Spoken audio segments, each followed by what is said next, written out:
कौन है पवन जी? भोजपुरी के पावर स्टार। हम नहीं जानते।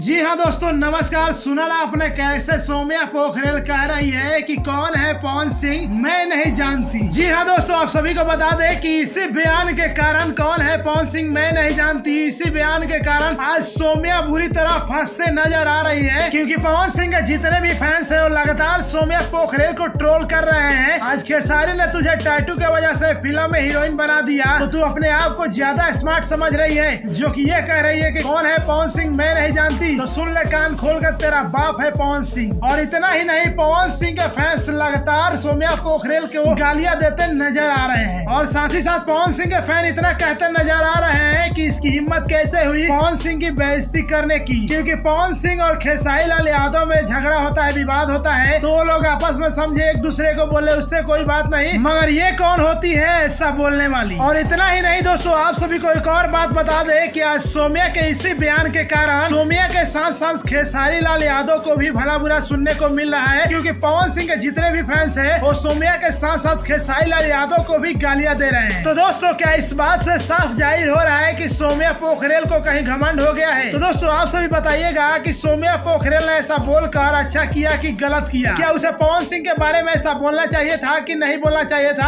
आप अपना राय हमें कमेंट बॉक्स में दीजिएगा। और हाँ दोस्तों, अभी तक आपने हमारे इस वीडियो को लाइक नहीं किया है तो हमारे इस वीडियो को लाइक कर दीजिए और चैनल को सब्सक्राइब कर लीजिए। तब तक इतना ही दोस्तों, फिर मिलते हैं अगली वीडियो में। तब तक के लिए जय भोजपुरी, जय बिहार।